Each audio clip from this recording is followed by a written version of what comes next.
Hey guys, Stealth here and welcome to Silent Depth 2 Pacific. This is a new submarine game. It kind of came out of nowhere, and this is something that submarines do, but games don't. Why did a submarine game come out of nowhere? Well, it released into early access on the 16th of July 2024, and with that, let's have a look at what this game is. The game considers itself a sim light.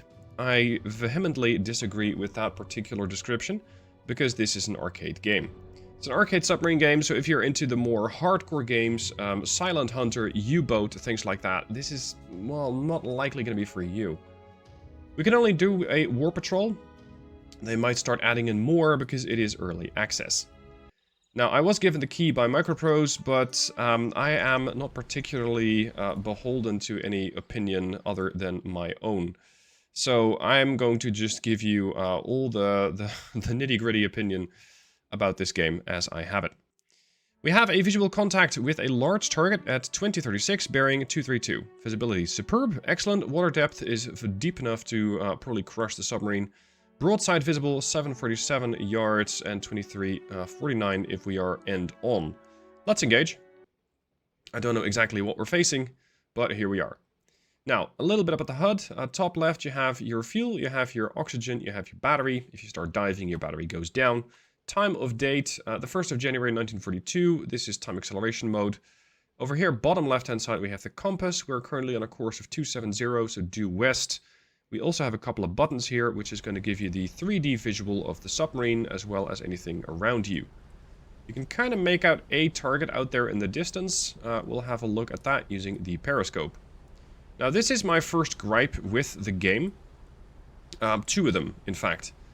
Over here, you have the, let's say, the compass bearing. I'm running this on a 2560 by 1440 resolution, and this looks pixely. The whole thing looks pixely. This is 2024 when we're looking at this game, so why is this pixely? It's, as some Steam reviews have said, almost like a mobile game or a mobile port. I don't believe it is, but I understand why some people are saying that. Now we have a heavy cruiser at 8,320 yards, doing 11 knots, bearing 7. I'm not exactly sure what bearing 7 means, because I think it's on a bearing of 007, but I do believe that a bearing is relative to your own ship. The second point about this, let's say this HUD, is that if I am looking at this, let's say, compass bearing, which I think it is, I don't really expect this thing to have 0 as I'm heading on a 270 course. I expect to be going 270. And if there's something at, let's say, I don't know, 280 or 290, I expect it to be right about there. So maybe this is me not understanding the game, or maybe this is the devs implementing something different than expected. This is not how I would do it. This is relative to your boat, which is somewhat weird. What else do we have? We have over here the damage control. Keep in mind, it is very early access, and as such, some things are not exactly lining up. Over here we have the forward torpedo bay. We have 16 torpedoes, but only 6 of those are loaded. As you can see here, forward torpedoes, and we have 4 aft torpedo tubes. I think the game can do a little better indication of that, because it says I have 16 forward torpedoes, but how many of those are actually ready is not something that you can see here. Then again, this is a damage control view. Something we have, well, this is a bit peculiar. Apparently we have 4 enlisted and 54 officers. I think they mean officers, but then again, yeah, you know, it's early access. But stuff like this, why was this not detected? And I don't mean that as a submarine pun. Why is something like officers instead of officers not detected? Call me nitpicking, but I noticed this stuff. We also have a couple of 5-inch 25 caliber shells, which you can see as you look at the gun. You can, however, see that we have 96. So which is it? Do we have 96 shells? Or do we have 99? Well, the answer is what is actually in the gun.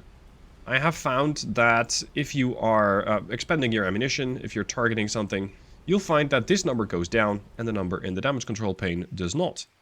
Bit weird. Over on the right-hand side, we have our rudder status, port, starboard, etc. So are we doing left rudder, right rudder? We have a course, 270. That's the course we're currently on. We are at 0 feet and we're doing only 4 knots. Beyond that, we have how far do you want to dive. The deeper you dive, the less easy you are to detect, of course. Over here we have the buttons just to make all these things go away. So you can have a very clean HUD. Wouldn't strictly recommend it because I do like having information about the boat. Then we have a couple of tiny buttons here. This is periscope depth, this is surface, and this is dive deep. Now, when you look at the map, we can see that we have a target over there. And that's the only target.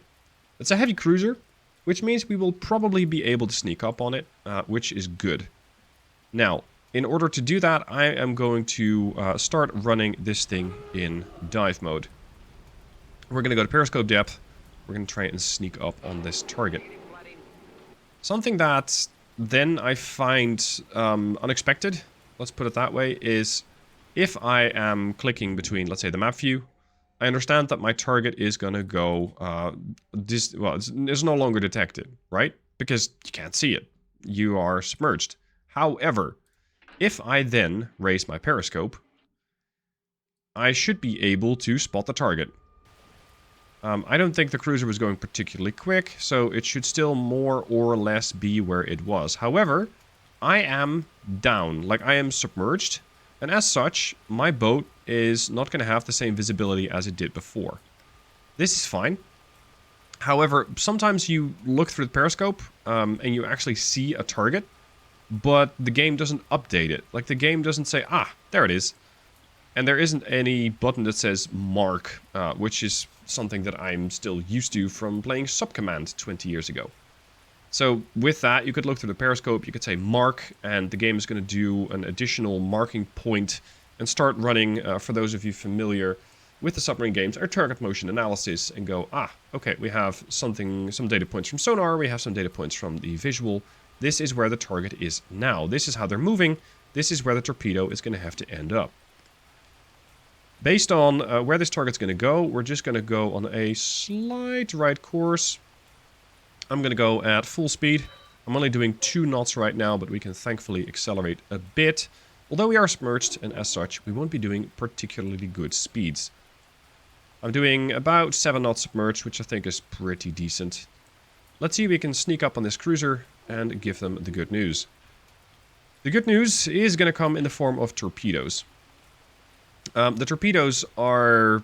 they're not seekers, but torpedo launching is very, very arcade in this game. Which makes me wonder, why is this considered to be a light sim game? Because it just isn't. You're not plotting your torpedo course. You're not plotting where the torpedo is going to have to meet the target. You just kind of point at the target, and when you get a green chevron, the game goes, yep, let's go and launch.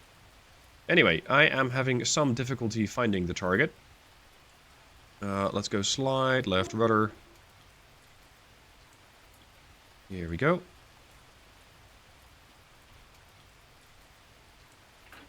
Up scope.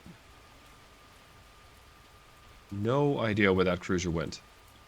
Now I'm going to do something a little dangerous. I'm going to surface the boat. And with that, increase my visibility. Because the periscope's going to be up higher. Look, this is something that I also find a bit weird. I didn't ask to lower the periscope, but the game just does it. Which means that then you're going to have to wait until the scope gets back up. Visibility is pretty awful, but apparently the target's off to our starboard. Yeah. Okay. But, well, if this is 0, I'd expect it at, what, 0.45-ish? It's not there. So probably because the poor visibility, I can't actually see it. Fair enough. We'll have to try and catch up to it, but I can't exactly see how fast it's going. I just know that it's going. So let's set a right rudder. It's a heavy cruiser, so it's not going to be armed with depth charges, but it can still kill you simply by doing a bit of gun damage against me. I'm not sure if it has detected me, though, because its visibility is probably just as bad as mine, and as such, I might not be at that much risk. However, where's the target? Where is the target? I can't see it yet. Let me catch up to it. A little later, there is the target. Heavy cruiser, they still haven't spotted me. Works for me. Now, unfortunately, the game doesn't really seem to give me any kind of good indication. There we go. Heavy cruiser. You see that little green arrow? That's good news, because that means that this target is in range and can get engaged. A torpedo is very simple to launch. So long as you have this little arrow on it, you just click go, and the torpedo's on its way. As I mentioned, very arcade. And it almost reminds me of Battle Stations Midway / Battle Stations, sorry, Pacific, which also had this kind of mechanic. But I honestly think that game looked a little better. But that could be my perception. I mean, way back when we had far worse screens, we had far worse resolutions. But because the resolutions and the screens lined up, it all made sense. In this case, it feels like I'm playing a game which is relatively old on a modern piece of hardware. So that's a bit weird. Anyway, this cruiser seems to have absolutely no clue that there is a submarine just 1,500 yards away. And the torpedo is that little dot that you can see heading towards the target. Now, the attack factor for my engagement is pretty awful. Because all this thing has to do is just a very gentle turn and it'll be fine. To make sure that if this thing finally wakes up, I am not going to have to immediately die. We're going to take the submarine back to, what do you call it, periscope depth. There we go. And that was the hit on the cruiser. Rudder amidships, scope up. Again, I didn't tell the game not to raise, or not to lower the scope, but here we are. It just does that every time that you leave periscope mode. The cruiser has come to a complete stop. It has absolutely no clue where I am. And it seems to be listing pretty badly to starn. So it's probably going to be flooding. Unfortunately, I have absolutely no way of knowing what sort of damage you have inflicted. I think I have knocked out its engine, considering it's doing 0 knots, or it's just focusing on damage control. I'm not sure. I have put freighters on fire with the main gun, with the deck gun, and it just seemed to burn and burn and burn and burn, and nothing came of it. So a little bit of indication about what happened to this particular target would be useful, especially if you're going to be considering this as a bit more of an arcade game, because I'd say it falls squarely into the arcade department, even though it is not marketed as such. Yet, it tries to be something else. I don't quite get that. Now, let's go ahead 2/3. I'm not sure if this cruiser is going to be flooding. Sometimes you'll actually see them pop a flare and go, oh crap, we need help. This cruiser hasn't done that yet. And as such, I might need to just keep it busy with its damage control. So we're going to have to launch another torpedo at it. Torp away. Something that seems to be going on with these war patrols that you do, they're sort of random encounters. You never quite know what you're going to face. On a first mission, I had a destroyer and a couple of freighters. I thought, okay, fine, this makes sense. The next encounter that I had was 2 freighters, a light cruiser, and Yamato. I went, what? What? Why is Yamato out here all by herself? Why is she not escorted by, oh, I don't know, a couple of cruisers, light cruisers, destroyers? Nope, she was out there escorting a couple of transports. Right. Now, the ship has caught on fire. I'm not so sure if it's going to be sinking, but I guess we'll just have to kind of wait.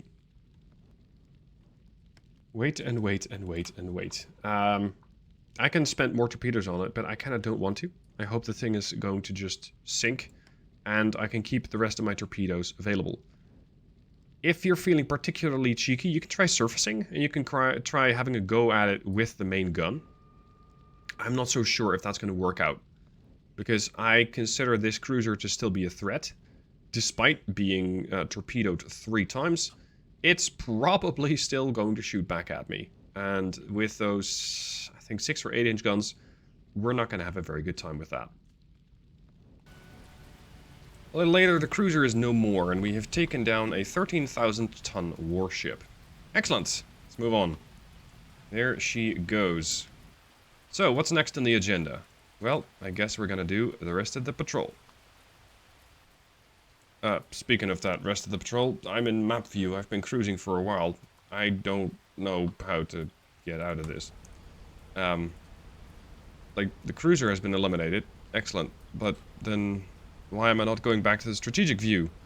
Why am I not going back to the map view at large where I can plot my next, well, let's say my next engagement? There's nothing here. I don't know how to get out of this. I can press escape. I can go to, I don't know, quit, I guess? But with that, I then go back to the main menu. I don't actually go back to the patrol view at large. So it's stuff like this that just makes me go, huh? Why are we even getting this thing in early access? Because as far as I'm concerned, there is quite a lot that is not ready. I mean, you got early access and you have alpha build. And I would say this is very much closer to alpha build than early access. But then again, I'm no developer. I just review and play games on this channel. So, on to another patrol. I just had to start a new campaign or a new war patrol. It doesn't really matter where you go, so long as you seem to stay in your area of operation. And anything in there that you encounter is fair game. So now, at midnight, we have another target. Let's see what we have. Something... 2 freighters, most likely, and most likely a warship? What is that? Destroyer. Oh, this is going to be fun. Okay, let's engage the destroyer. I'm going to set a... yeah, this is something else. I would like to be able to set a course. If you double click, it just generates this... I don't have a clue what that is. It just puts something on the map. I have no idea what it is. And it, as far as I can tell, it isn't explained anywhere either. So, like, why are we... Oh, we're in combat. That's problematic. Let's dive, crash dive. Setting new depth. Let's go to 200. I am not staying here. That DD is probably not going to be too happy to see me, but I'm surprised that it saw me in the first place. Although it is coming this way, so I suppose that that kind of explains it. I'm going to head directly north and try to get out of the position where he's going to probably look for me. When you're in combat, however, the game is going to only allow you ×4 time acceleration. So keep that in mind. You're not going to be running this thing at maximum speed anymore. As far as I can tell, something like hiding underneath a layer, something that you might know from Cold Waters. I'm not sure if something like that exists here. If it is, it's not properly indicated or explained, or it's an early access feature and it might not be there yet. I'm still considered to be in combat, despite having changed course, changed my location. Problem is, this destroyer is probably going to come racing after me, and most likely look for me just about there. So I'm going to head north and probably go to periscope depth at 1/3 speed, which is silent running. And let's have a look. I head 1/3 and go to periscope depth. Let's see if we can find that DD again. Scope up. I can't have the scope yet. You can also go into this screen. Oh, we can hear the DD, that's for sure. We can go to this screen, which is seemingly just placeholder, I guess. Like, is that me? I can't walk around. I can't actually do anything. I can't interact with any of these devices. So it's not like you're going to be able to set... Look at that. I can't even set this depth. This is just cosmetic, I guess. Anyway, where is our not-so-favorite destroyer? There's... okay. By the looks of it, he is not happy to see me, and he has definitely detected me. And he's probably going to depth charge me right about now. Oh god, he's...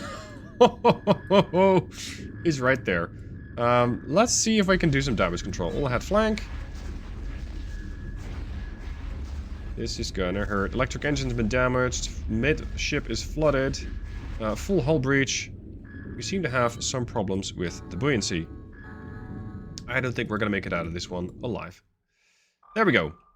We died. We're sorry to hear about your loss. My loss? You mean I died? Even though we appreciate your efforts, we cannot honor your performance. No, because I died. For the future, we expect you to perform better. I hope you have better luck in your next war patrol. Signed, the base commander. I'm not sure when that next war patrol is going to happen, but by the looks of it, it's going to have to be in the next life. Silent Depth 2 Pacific. For now, hard pass. And I generally don't say that about games. I like the stuff that Microprose puts out most of the time, but this one is just not ready. It's just not ready. It might be ready in a year. It might be ready in 2 years. I'm not sure how quickly they're going to be adding stuff to it. It is early access.